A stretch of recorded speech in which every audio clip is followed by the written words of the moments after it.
Y ahora estamos para conversar con el senador Juan Antonio Coloma. ¿Cómo está? Gusto de saludarlo. Igualmente, don Raúl. ¿Cómo está usted? Estamos bastante bien. Me gustaría, sí, hacer un análisis, cómo lo hace la centro-derecha después de estos resultados, que a lo mejor no fueron tan malos los resultados, si uno se considera a 6 meses atrás, pero... A ver, creo que tuvimos un año increíble, un año y medio. Hemos tenido 7 elecciones simultáneas y obviamente hay que ir mezclándolas unas con otras.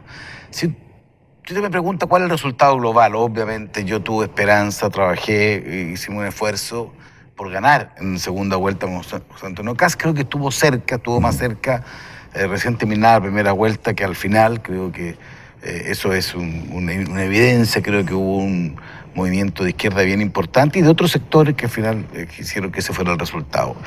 Dicho eso, me hubiera encantado que fuera distinto. Si uno lo analiza, y usted me ha preguntado, 6 meses atrás, creo que fue un resultado increíble, y particularmente si uno lo mezcla con la elección parlamentaria, donde entre otras cosas quedamos empatados en el Senado, 25 senadores del futuro gobierno, no, de la futura oposición, y 25 entre los de gobierno y entre los que están en una situación medio rara, yo no sé bien cómo, los que estaban en la concertación, que obviamente es un resultado que le da un rol a la oposición. Y una Cámara de Diputados también. Pero ¿cómo contaron ahí, por ejemplo, la democracia cristiana? Dice que va a ser oposición al gobierno. Por eso le digo, es difícil cómo se contabilizan, pero lo que es claro es que hay 25 senadores, la mitad del Senado, que nos definimos como oposición al gobierno. Hay 5 senadores que se definen como partidarios de gobierno. Y hay 20 que están en transición. Probablemente una parte importante de ellos van a terminar siendo gobierno. Estoy pensando en el Partido Socialista, que ha tenido como 5 candidatos en esta última pasada y probablemente van a ser parte del gobierno. Y a diferencia de ellos, la democracia cristiana, que han planteado que ellos votaron por Boris, pero no son parte del gobierno. Entonces, ¿qué es lo que quiero transmitir? A pesar de ser, si uno lo mira 2 años atrás, después de un estallido social y de violencia complejísimo. Si uno lo mira 6 o 8 meses atrás, después de una elección constituyente en donde, de alguna manera, voy a decir así, la izquierda arrasó, después de momentos donde nadie da un peso por la derecha, por la centro-derecha, resulta que tenemos una elección en donde donde hay 2 grandes bloques, 55-45, pero con un empate en el Senado y con una situación bastante equiparada en la Cámara de Diputados. Entonces, es una situación expectante. Yo, obviamente, no tengo mucha esperanza que este vaya a ser un buen gobierno, porque creo que el gobierno de la primera, sobre todo de la primera vuelta, muestra que aquí estamos en manos de una izquierda que quiere hacer reformas muy radicales, de alguna manera avanzar hacia un país completamente distinto al que tenemos, a mi juicio con riesgo serio en los equilibrios económicos, en los equilibrios sociales, en la lógica política, en lo que son las tradiciones culturales, pero tenemos también, es cierto, una oposición que está con mucho más fuerza de lo que la gente hubiera imaginado y con una tremenda responsabilidad, que es tener ese equilibrio para que los cambios que se hagan sin echar de borda el país. Y esa es parte de la responsabilidad, le digo más que como senador, le digo como Juan Antonio Coloma, que siento que tenemos esa responsabilidad porque por algo mucha gente, en un escenario, un momento difícil, confió en nosotros para hacer este equilibrio que va a ser bien noticioso durante los próximos días. Pero si uno se remonta unos meses atrás, teníamos 2 candidatos que no tenían ninguna posibilidad, digamos, de ser. Ninguno de los 2, porque estaban muy uno allá y otro por acá. Pero mira, Raúl, este año ha sido el año del, anote el cortoplacismo frenético. Cortoplacismo frenético. Yo una vez lo dije y me dijeron, pues es una teoría filosófica, que no tenía idea, pero efectivamente, tuvimos a principios de año, las encuestas decían que iba a ganar la Pamela Giles. Después que iba a ganar Jadwe, estamos ya en febrero-marzo, después Lavín, después Sichel, después Boric, después Kast y después volvió Boric. Entonces, si usted me dicho hace 6 meses este resultado, jamás lo hubiera imaginado. Era imposible. Y eso probablemente revela que es un país que está buscando un rumbo, que ha ido variando mucho, y esto, por eso que es muy difícil saber bien qué es lo que va a pasar un año más. Y por eso lo que tenemos que tener claro nuestros principios, nuestros valores. Creo que el mundo de la centro-derecha, a pesar de un resultado presidencial que hubiéramos sido distinto, igual hay una confianza de muchos, 3.600.000 personas que votaron por alguien que claramente se define como derecha. Entonces también una responsabilidad de esas personas acompañarla, ayudarla y que tengan voz. Lo llevo a otro tema, el tema de la PGU, porque es algo que mucha gente está esperando en Chile. Mira, a mí me parece increíble lo que está pasando, porque si hay algo que se planteó en la campaña y en todas partes era la necesidad de evolucionar en el tema de pensiones y generar una pensión garantizada universal, que es la PGU. Este fue un gran debate. El gobierno planteó un proyecto hace 6 meses, o hace un poco más tiempo, la ley corta, la ley larga, y finalmente hace pocos días atrás el presidente dice, ¿sabe?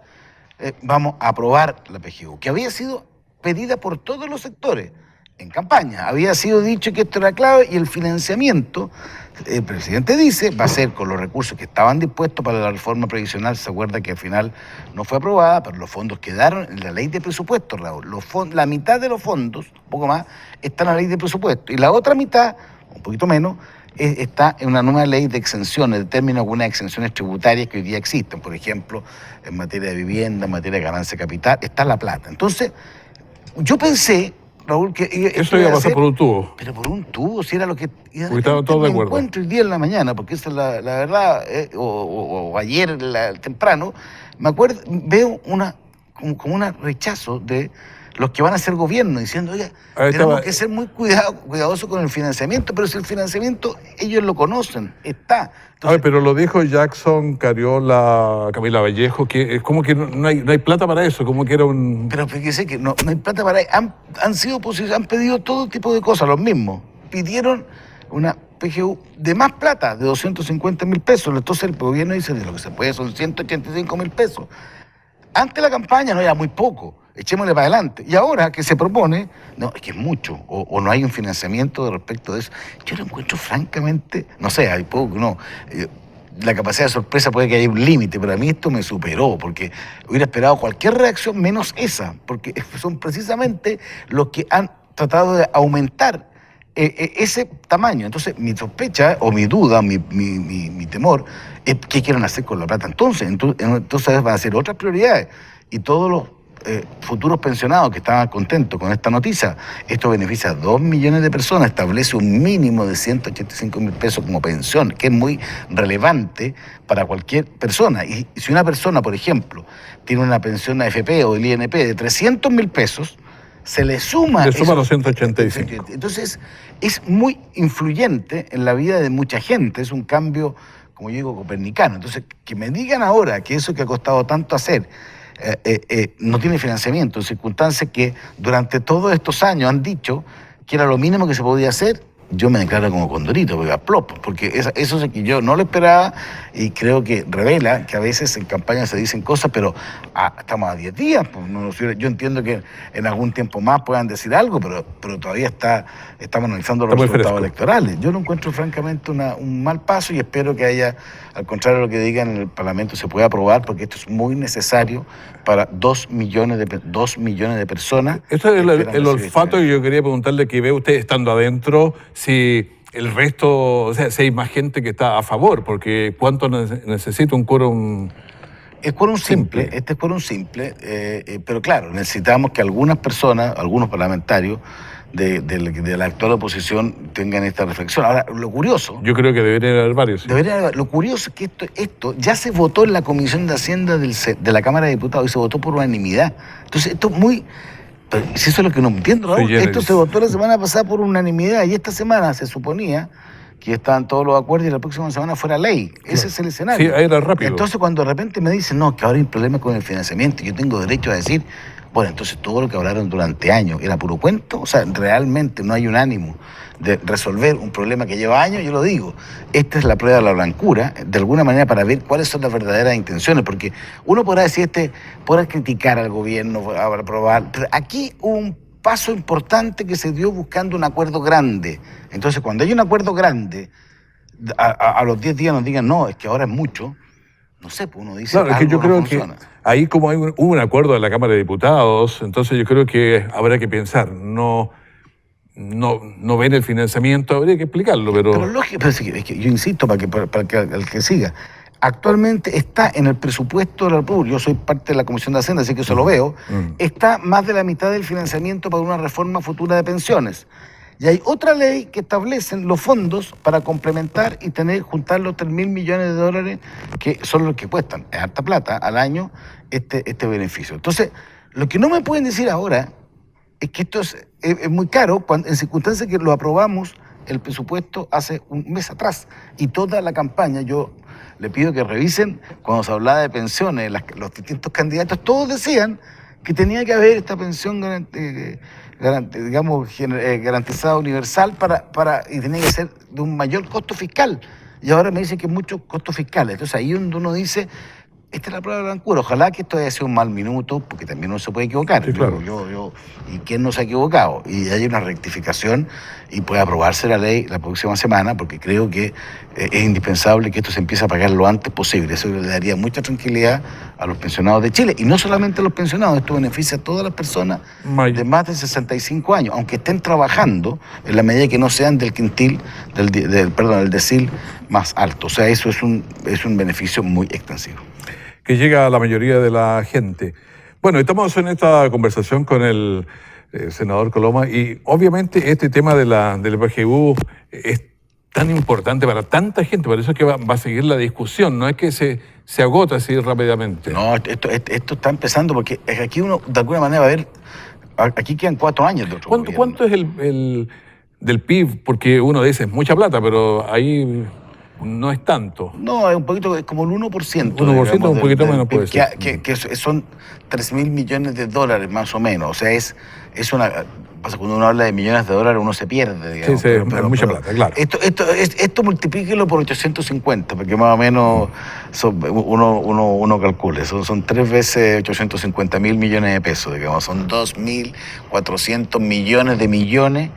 Es plata, pero, sí, claro que es harta plata. El presupuesto del país, para que tenga un orden de magnitud, es más o menos 82.000 millones de dólares. O sea, respecto del presupuesto, digamos que no es lo mismo que el PIB, es un porcentaje importante, pero justamente se hizo esta reserva de recursos porque sabíamos, y todos estamos de acuerdo, que de todos los problemas que tenemos, porque hay problemas en Chile variados, el tema de las pensiones era probablemente el más acuciante, porque el que generaba un mayor grado justamente de inequidad. Entonces, cuando uno avanza para generar un país más justo, y el primer paso de decir no, es mucho, uno queda como bien sorprendido. Pero mire, seamos optimistas, bueno, porque iba a ser la prueba, porque después vamos a ver qué pasa con todas las propuestas y todas las promesas que se hicieron en campaña, porque esta fue particularmente en la primera vuelta, la segunda fue un poco más moderado, pero hubo un catálogo de beneficios que se iban a generar que eran impresionantes. Entonces nosotros decíamos, oiga, pero ¿cómo esto calza? No, si va a resultar. Y ahora diciendo, oiga, pero tenga cuidado, no estamos accediendo. Muchas cosas dependen del lado de la barra que uno esté, digamos. No, uno tiene que tratar de ayudar a que las cosas funcionen. Y lo digo como siendo, yo he estado a los dos lados del sillón, desde el punto de vista del gobierno y desde el punto de vista de la oposición. Y es verdad lo que dices tú, Raúl, que a veces uno no calibra bien exactamente ponerse los pies del otro, pero no me haya pasado que a 10 días de asumido nuevas autoridades ya hicieran un planteamiento tan contrario a lo que habían planteado durante 4 años. Eso es lo que me pasa, pero ojalá porque vamos a tener que llegar con un Senado empatado, con una Cámara de Diputados. ¿Llegar a muchos acuerdos? Hay que llegar a acuerdos. Y ¿sabes lo que pasa? Yo no le tengo miedo al acuerdo. A pesar que es más difícil llegar a acuerdos. En la vida pública es mucho más fácil pelear con el otro. Decirle, mira, no te doy ni la sal ni el agua. No quiero nada contigo. Eso es a veces más popular. Pero eso al final los países no se construyen así. Los países se construyen defendiendo cosas, defendiendo valores, principios, pero también siendo capaz de colocarse en la piel del otro y tratar de ver dónde hay un justo medio, que no es necesariamente 50 y 50, a veces depende del tema. Así que yo espero que esto podamos resolverlo, porque de verdad no vamos a partir sino como medio con el pie izquierdo.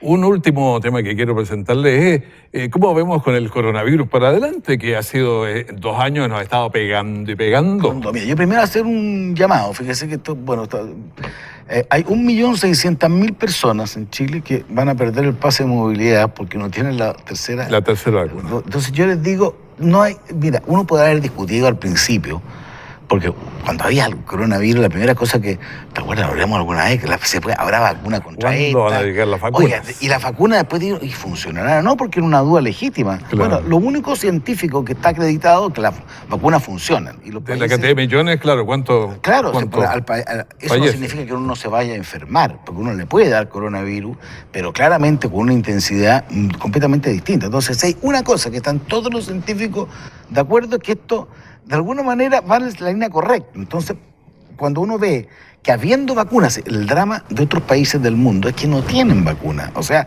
no tienen la primera dosis y desesperados buscan aquí. Uno podrá criticar o no, para que se hicieron las cosas bien, se compraron a tiempo, y no solamente compraron a tiempo, hay toda la infraestructura. Fíjate que estas vacunas, algunas de ellas necesitan cadenas de frío. Sí, la Pfizer necesita como 70, 80 grados. Pero imagínate llegar a Longaví, llegar a Cauquenes, llegar a lugares alejados, con una eso supuso haber hecho una inversión de camiones refrigerados que la gente no sabe, que se compraron todos los que estaban disponibles en el mundo. Es por eso que Chile puede llegar. Esto es una cosa que la gente sabe poco, ¿eh? que esto no es llegar y comprar la vacuna. No, Esto Bolivia tuvo que devolverla porque tenía problemas de porque dónde no ponerla. tenía exactamente en dónde guardarla. Entonces, Chile compró a tiempo todos los camiones frigorizados, toda la infraestructura para poder hacer que, llegando el avión, ese avión parte y llega a Linares, a Cauquenes, a Parral, a Colbún, y llega a la Con Posta 70 Retiro, grados bajo cero. con 70 grados bajo cero. Entonces, eso es increíble. Entonces, si se hace ese esfuerzo, por lo menos, estando disponibles las vacunas, tratemos de que Chile en esto haga la diferencia y cuidemos la salud lo mejor posible. Si, obviamente, estos son virus que vamos a tener que convivir con ellos durante probablemente muchos años. Amigarnos con ellos. Pero yo creo que aprovecho de hacer un llamado a que los que faltan traten de ir ahora, todavía en la tardecita, porque una hora en la mañana. No, sí, tienen la mañana y la tarde tenemos aquí. Porque en la mañana un ratito más pueden ir al consultorio, pueden ir al lugar donde la vacunatoria. En la plaza, Hay en la plaza, habitualmente, y en la tarde acá en el... hay unos toldos en la plaza que se pueden también utilizar. Así que, o sea, hay también servicios. Pero una cosa, por ejemplo, he conversado con gente que viene de Jamaica, de Colombia, de otros lados, y les cuesta 80.000 pesos, 50.000 pesos hacerse un examen de coronavirus. Y aquí uno se resfría, o sea, que cree que está medio resfriado y parte para la plaza. Me contaba una persona que había tenido que ir por un tema a Londres, y para hacerse un PCR, porque para sumarte el avión de vuelta había que hacerse PCR, claro. ¿Sabes cuánto le costó en plata chilena? ¿Cuánto? 200.000 pesos. En Londres. 200.000 pesos en Londres. Y si uno va a cualquier España, lado, claro, vale 120.000 pesos un PCR. Sí. Y entonces, porque hay todo, aquí yo creo que Chile hizo una cosa distinta. Aquí entendió que era un tema de todos, un tema donde aquí hicieron esfuerzos los públicos, los privados, y dijeron: esta cuestión no es un negocio, esta cuestión tratemos de empujar. Hay un gasto público gigantesco, aparte hay mucha inversión, pero también hay una infraestructura privada que ha sido muy útil, y hay ayudas municipales, o sea, todo yo siento que todos hemos empujado el carro para el mismo lado. Y eso hace, por ejemplo, que los PCR, el costo, y que tengamos vacunas, que tengamos posibilidad de hacernos PCR, que estemos en la vanguardia de mundial en lo que es la pandemia más compleja del siglo. Eso es bien notable. Por lo menos, por eso el llamado final es: aprovechemos esta estructura y por lo menos cuidémonos entre todos, porque si usted no se contagia o usted se vacuna y le da suave, va a contagiar a menos gente. Entonces, claro, todo esto funciona en cadena. Esto no funciona solo. Senador Juan Antonio Coloma, gracias por conversar con nosotros en este día. Muchas gracias, Raúl.